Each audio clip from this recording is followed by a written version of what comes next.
বাচ্চারি, আমি আশা করেছিলাম আমার নাতি হবে, আর তুই আমার সমস্ত আশায় জল ঢেলে দিলি।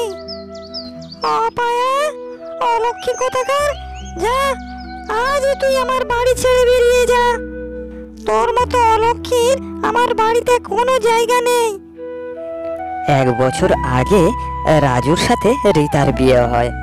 রাজুর মায়ে রীতাকে দেখাশোনা করে ঘরের বউ করে নিয়ে আসে। রাজুর মা এবং রাজুর বোনের প্রধান লক্ষ্য ছিল রীতাকে দিয়ে বাড়ির সমস্ত কাজ ঝিয়ের মতো করিয়ে নেওয়া। রাজুর মা এবং বোনের ব্যবহার ছিল খুব খারাপ। বিয়ের প্রথম দিন থেকেই তারা নতুন বউয়ের সাথে খারাপ ব্যবহার করছিল। রীতা বিয়ে করে এ বাড়িতে আসার পরে থেকে তারা মা মেয়ে মিলে রীতার উপরে অনেক অত্যাচার করত। তারা সারাটা দিন রাত তাকে দিয়ে খাটাতো।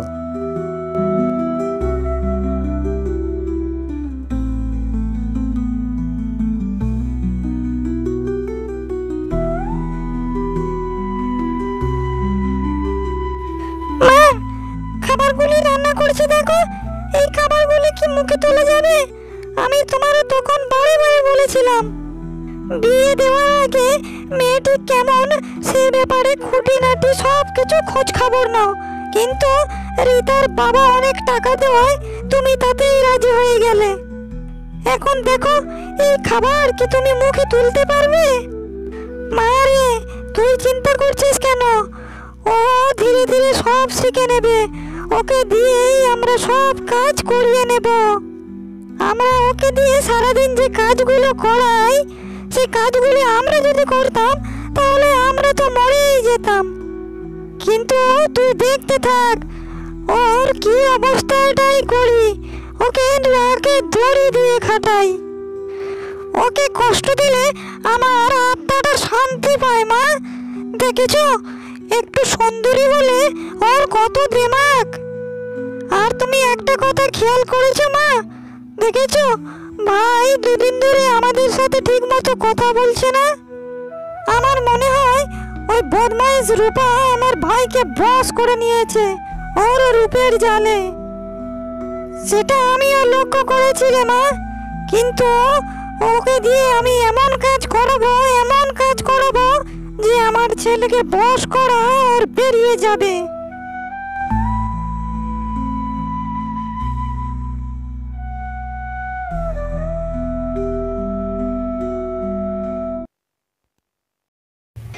এই জমিদারের মেয়ে, তোকে কাল রাত থেকে বলছি যে কাপড়গুলো ধুয়ে দিতে, কিন্তু তোর কথাটা কানেই যায় না।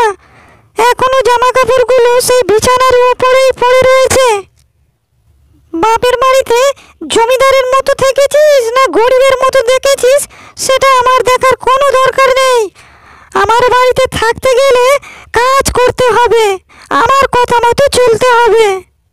আর যদি আমার কথা মতো চলতে পারিস তো থাক, আর তা না হলে আমার বাড়ি থেকে তুই এখনই বেরিয়ে যা। মা, কিছুক্ষণ আগে তো সকাল হলো, এতক্ষণ আমি রান্নাঘরের কাজ সারছিলাম। আপনি একদম চিন্তা করবেন না মা, আমি এখনই সমস্ত কাপড়গুলো ধুয়ে কেচে দিচ্ছি। দেখেছ মা, ওই মেয়েটি তোমার মুখের উপরে তর্ক করছে। তুই কাজগুলো ঠিক মতো করিসনি, আবার মুখের উপরে কথা বলছিস। আমার ইচ্ছে করছে ধাক্কা মেরে তোকে নদীতে ফেলে মারি। আমার মায়ের মুখে মুখে তর্ক করা, তুই এত সাহস পাস কোথা থেকে? এই জমিদারের মেয়ে, তাড়াতাড়ি জামা কাপড়গুলো ধুয়ে আয়, আমার ঘরে আয়। আমার ঘরে তোর জন্য অনেক কাজ রয়েছে, দেরি করিস না, তাড়াতাড়ি আয়। মুখে মুখে যত তর্ক করবি আমরা তোর কাজের পরিমাণ তত বাড়িয়ে দেব। তাই সাবধান হয়ে যা, চুপচাপ কাজগুলো করতে থাক। এইভাবে টুম্পার উপরে মামের অত্যাচার দিনের পর দিন আরো বেড়ে যেতে থাকে।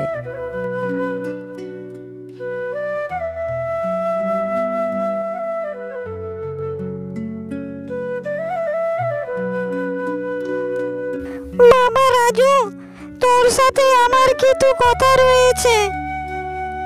হ্যাঁ মা, বলো কি কথা? বাবা, তোর বউ টুম্পা আমার সাথে সারাটা দিন খুব খারাপ ব্যবহার করে, একদম সংসারের কাজকর্ম তো করেই না, আমাদেরকে সকল সময় শাসিয়ে রাখে, আর তোর বোনটাকে খুব খারাপ ভাষায় গালিগালাজ করে। বাবা, তুই যদি তোর বউকে সামলাতে না পারিস, তাহলে আমরা দু মা মেয়ে যেদিকে দু চোখ যায় আমরা সেদিকেই চলে যাব। জানো ভাই, গতকাল রাত্রে আমি বৌদিকে বললাম যে বৌদি, তোমার শাড়িটা আমাকে একদিন পরতে দেবে। তখন বৌদি কি বললো জানো? এমন শাড়ি তুই বাপের জন্মেও চোখে দেখেছিস? আমি নাকি অমন কাপড় কখনো দেখিনি, তাই নাকি আমি পরতে চাই সব সময়। ঠিকই তো বলেছিল, আমি অমন শাড়ি কখনোই পরিনি। তুমি যদি তোমার বউকে শাসন না করো, তাহলে দেখবে একদিন না একদিন আমাদের দুজনকে ঘর থেকে বের করে দেবে। আচ্ছা মা, আমি টুম্পাকে বোঝাবো, সে যেন আর তোমাদের সাথে কখনো খারাপ ব্যবহার না করে। আচ্ছা মা, আমি আসি, আমার কাজে যেতে দেরি হয়ে যাচ্ছে। রাজু মা মেয়ের অভিযোগ শুনে কোনো উত্তর না দিয়েই সেখান থেকে চলে যায়, কারণ রাজু তাদের মা মেয়ের ব্যবহার আর আচরণ সম্বন্ধে সব কিছু জানতো।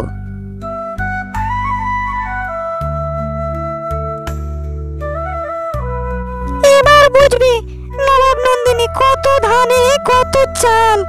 ভাইয়ের কাছে সাজিয়ে গুছিয়ে মিথ্যা মিথ্যা অভিযোগ জানিয়েছি, এইবারে বুঝবি। দেখি তুই কিভাবে এ বাড়িতে টিকিস। আমরাও অত্যাচার করব, আর ভাইও তোর উপরে অত্যাচার করবে। দেখি তুই কিভাবে এ বাড়িতে টিকিস।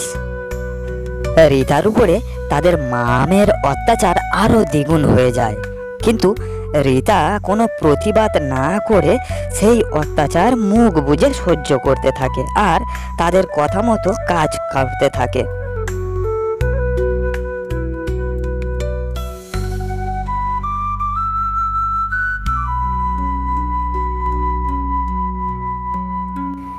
এমন সময় রীতার পেটে একটা বাচ্চা জন্ম নিয়েছিল। এইভাবে বেশ কয়েকটা মাস কেটে গেল। এক সময় রাজু এবং রীতার একটি ছোট্ট ফুটফুটে কন্যা সন্তানের জন্ম হয়। কন্যা সন্তান জন্ম হওয়াতে তারা মা মেয়ে আরো খেপে ওঠে রীতার উপরে। আমি কত করে চাইতাম আমার ভাইয়ের একটা ছেলে সন্তান হোক, কিন্তু দেখো এই মুখপুরি অভাগী একটা কন্যা সন্তানের জন্ম দিয়েছে। মা, সব দোষ তোমার। তুমি একটা অলক্ষীকে ভাইয়ের বউ করে ঘরে নিয়ে এসেছো। আমার কত আশা ছিল আমার মরার আগে আমি নাতির মুখ দেখে যেতে পারবো, কিন্তু দেখো এই অলক্ষী অপায়া মেয়েটি আমার সব আশায় জল ঢেলে দিল, একটা কন্যা সন্তানের জন্ম দিল। তুই এই মেয়েকে নিয়ে যেদিকে দু চোখ যায় তুই সেদিকে চলে যা, তোকে এ সংসারে আর কোনো দরকার নেই। মা, বোন, দয়া করে তোমরা আমাকে তাড়িয়ে দেবে না। তোমরাও তো একটা মেয়ে নাকি? তোমরা তো জানোই আমার মা নেই, আমি আমার মেয়েকে নিয়ে রান্নাঘরে থাকবো, তবুও আমাকে বাড়ি থেকে বের করে দিও না। আমি রান্নাঘরে থেকে তোমাদের সব কাজ করে দেব মা। দয়া করে তোমার পায়ে আমাকে একটু জায়গা দাও মা, আমাকে এই বাড়ি থেকে তাড়িয়ে দিও না। আচ্ছা, সে দেখা যাবে, এখন উঠে পড়। আমার অনেক জামা কাপড় রয়েছে, সেগুলো তুই কাল ধুয়ে দিসনি, এখন সেগুলো গিয়ে ধুয়ে দে, তারপরে দেখা যাবে না হয়। এইভাবে আরো বেশ কিছুদিন কেটে যায়।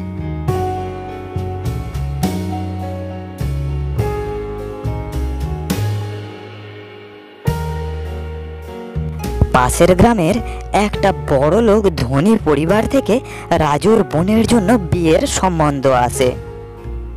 রাজুর মা আর বোন খুশিতে একেবারে আত্মহারা হয়ে যায়, কারণ ছেলের পরিবার খুব ধনী, অনেক অনেক বড় লোক, আর ছেলে শহরে একটা বড় ধরনের চাকরি করত। দিদি, আপনার মেয়েকে আমার খুব পছন্দ হয়েছে। আমার ছেলে শহরে খুব বড় রকমের একটা চাকরি করে। সে 7 দিনের ছুটি নিয়ে বাড়িতে এসেছে, তাই বিয়ের ব্যাপারটা একটু তাড়াতাড়ি করতে হবে। আমাদের হাতে বেশি সময় নেই। আমি আগে থেকেই বলে দিলাম, আমাদের কোনো দাবি দেওয়া নেই। এইবারে আপনারা যদি মনে করেন যে মেয়েকে কিছু সাজিয়ে গুছিয়ে দেবেন, সেটা আপনাদের ব্যাপার, তাতে আমার কোনো আপত্তি নেই। আপনার মেয়ে আমাদের সংসারে একেবারে রাজরানী হয়ে থাকবে। যদি আপনারা রাজি থাকেন তাহলে জানাতে পারেন। আরে দিদি, কি যে বলেন আপনি! আমরা রাজি থাকবো না কেন? আমাদের ওই বিয়েতে মত রয়েছে, আর আমাদের সম্পূর্ণ ভরসা আছে আপনাদের উপর। আমার মেয়েকে আপনারা সুখেই রাখবেন। আমার মেয়ে হলো হীরের টুকরো মেয়ে। আমার সংসারের সমস্ত কাজ ও নিজেই হাতেই করে। আর একটু আগে আপনারা যে খাবার খেলেন, সেই খাবার ও নিজের হাতেই তৈরি করেছে আপনাদের জন্য। আমার মেয়ে আপনাদের ঘরে গেলে আপনাদের শুধু উন্নতি আর উন্নতি হবে।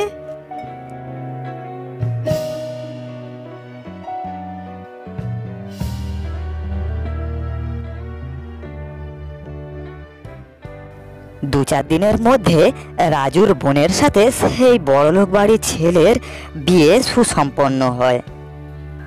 বড়লোক বাড়িতে বিয়ে হওয়ায় রাজুর বোন ভীষণ রকমের খুশি ছিল। ধনী পরিবারে বাস করায় সে আনন্দে একেবারে আত্মহারা হয়েছিল। তার জীবন শুয়ে বসেই কাটছিল, সব কিছুই ঠিকঠাক রকমের চলছিল। কিন্তু সপ্তাহ ঘুরতে ঘুরতেই বড়লোক বাড়ির আসল চরিত্র তার সামনে আসতে শুরু করে। মা, আমার অফিস থেকে ফোন এসেছিল। আগামীকালই আমার অফিসে জয়েন করতে হবে। তুমি সাবধানে থেকো, তোমরা ভালোভাবেই থেকো। আর বউ, তুমি শোনো, আমার মায়ের সাথে যদি কখনো কোনো খারাপ ব্যবহার করেছো, তাহলে জেনে রাখো সেই দিনই তোমার এই বাড়িতে শেষ দিন হবে। আমার মায়ের সকল সময় খেয়াল রাখবে। মা যা বলবে তা সঙ্গে সঙ্গেই করবে। মায়ের কোনো রকম অবহেলা করবে না। আমি যেন কোনো অভিযোগ না শুনি তোমার মায়ের মুখ থেকে। আর মা, আমি কাজের লোকটিকে তাড়িয়ে দিয়েছি, কারণ আমার ঘরে বউ থাকতে অত টাকা দিয়ে আমি কাজের লোককে রাখতে যাব কেন? আজ থেকে বাড়ির সমস্ত কাজ আমার বউই করবে। এই তো আমার ছেলের মতো কথা। বাবা রাহুল, তুই খুব খুব ভালো কাজ করেছিস বাবা। আজ থেকে তোর বউ এই ঘরের সব কাজ করবে। বাড়িতে এমন একটা দোষী বউ থাকতে কাজের লোকের আর কিসের দরকার? বাবা, তুই তোর বউকে ভালো করে বুঝিয়ে যা, সে যেন সংসারের সকল কাজ করে ঠিক মতো। কোনো ভুল হলে আমি কিন্তু তাকে ছেড়ে কথা বলবো না বাবা। আরে না না, তুমি নিশ্চিন্তে যাও। এই বাড়ির সকল কাজ আমি করব। মাকে কোনো অভিযোগই আমি করতে দেব না। এটা তো আমারও সংসার, তুমি নিশ্চিন্তে থাকো। আমি সংসারের সমস্ত কাজ ঠিকঠাক করব। কি রে জমিদারের মেয়ে, রাহুলকে তো বেশ পটর পটর করে বললি সংসারের সমস্ত কাজ তুই করবি, তুই একাই করবি। তা এখানে দাঁড়িয়ে দাঁড়িয়ে কি করছিস? যা এখনই, যা বলছি, ঘরের সব কাজগুলো সেরে ফেল। তা না হলে আমি এখনই রাহুলের কাছে তোর নামে অভিযোগ জানাবো। হ্যাঁ মা, আমি এখনই যাচ্ছি, মা। সব কাজ আমি একাই সারছি। তুই যে রান্নাটা করে এলি, সেটা মানুষে খায় না কুকুরে খায়? বিয়ের পরে এই প্রথম তুই রান্না করলি। যেদিন তোকে দেখতে গিয়েছিলাম সেদিন তো তোর মা খুব চেঁচিয়ে চেঁচিয়ে বলছিল যে তুই খুব ভালো রান্না করিস, সংসারের সকল কাজ তুই করিস। তাহলে তোর রান্নার এখন এইরকম ছিলি কেন? আর এখন যে দেখতে পাচ্ছি তোর উঠোন ঝাড় দিতে দিতেই বেলা গড়িয়ে সন্ধে হয়ে যায়। এইরকম অলক্ষীকে কেন যে আমি আমার ছেলের বউ করে এনেছিলাম কে জানে। কি রে, তোর কি হলো? তুই ড্যাব ড্যাব করে তাকিয়ে কি দেখছিস? যা যা এখনই আবার রান্না বসে গিয়ে। মা, আসলে আমি ঠিক মতো রান্না জানি না।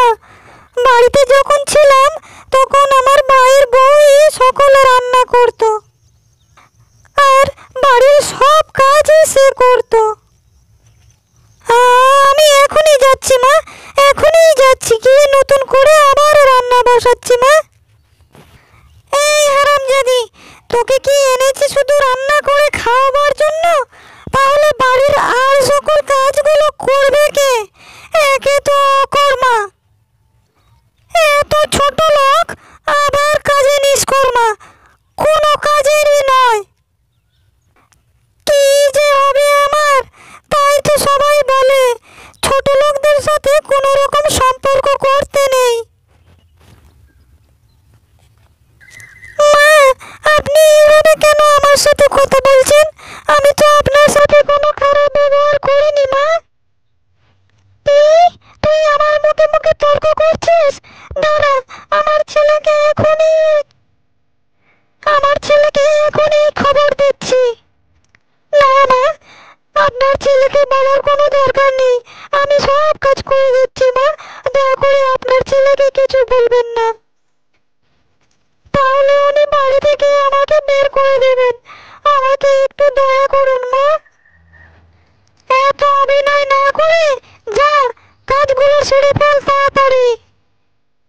সারাটা দিন তাকে দিয়ে গাধার মতো খাটাতো আর অমানসিক অত্যাচার করতো তার উপরে।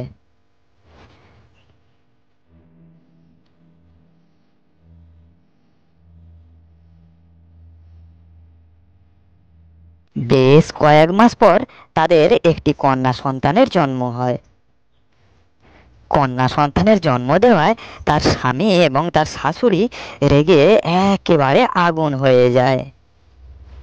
আমার কত আশা আমার ছেলের ঘর থেকে একটা পুত্র সন্তান জন্মাবে, কিন্তু দেখো এই ছোট লোক আমার সেই আশাটাও পূরণ করতে পারবে না।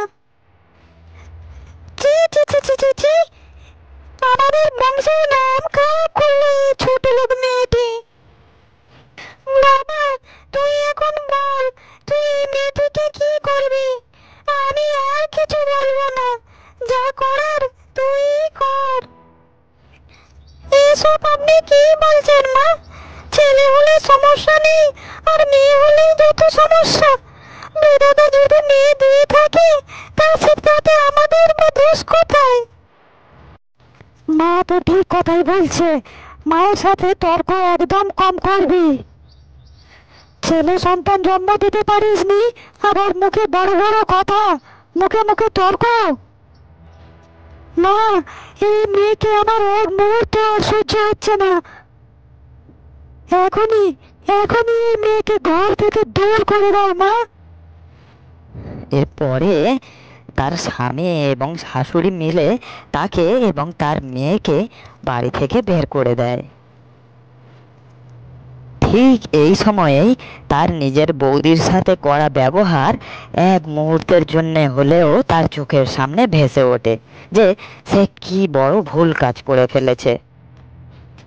সে মনে মনে ভাবতে থাকে যে ওপরওয়ালা কত নিখুঁতভাবে তার সাথে ব্যবহার, অন্যের সাথে করে ফেলা খারাপ ব্যবহার কিভাবে তাকেই ফিরিয়ে দিল। উপরওয়ালা কত নিখুঁতভাবে তার কর্মের ফল তাকে ফিরিয়ে দিয়েছে। আপনার ভাগ্য ভালো, এই যাত্রায় আপনি বেঁচে গেলেন, আর এসব কিছু সম্ভব হয়েছে আপনার এই লক্ষ্মী বৌমার জন্যই। ও যেভাবে পরিশ্রম করে আপনাকে সুস্থ করে তুলেছে, আমি তো দেখে অবাক হয়ে গিয়েছি।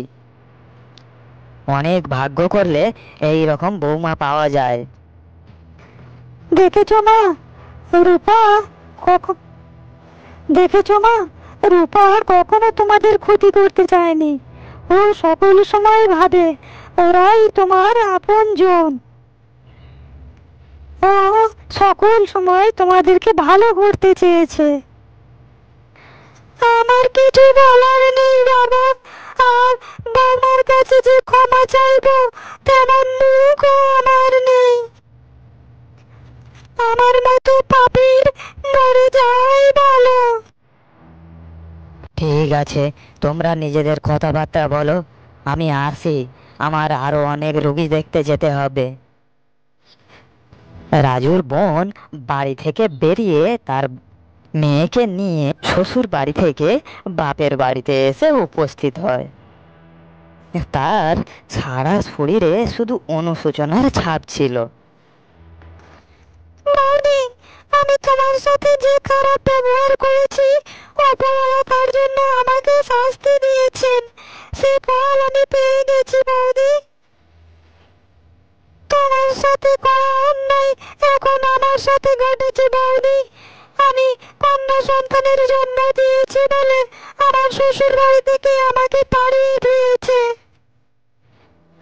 বৌদি, তোমাকে আমাকে তোমার পায়ের তলায় একটু ঠাঁই দাও বৌদি। আমি সারাটি জীবন তোমার চাকর হয়ে থাকবো। তোমার সংসারের সমস্ত কাজ আমি করে দেব। দয়া করে তোমার পায়ের তলায় আমাকে একটু ঠাঁই দাও। আমার খারাপ কর্মের ফল আমি ভোগ করছি।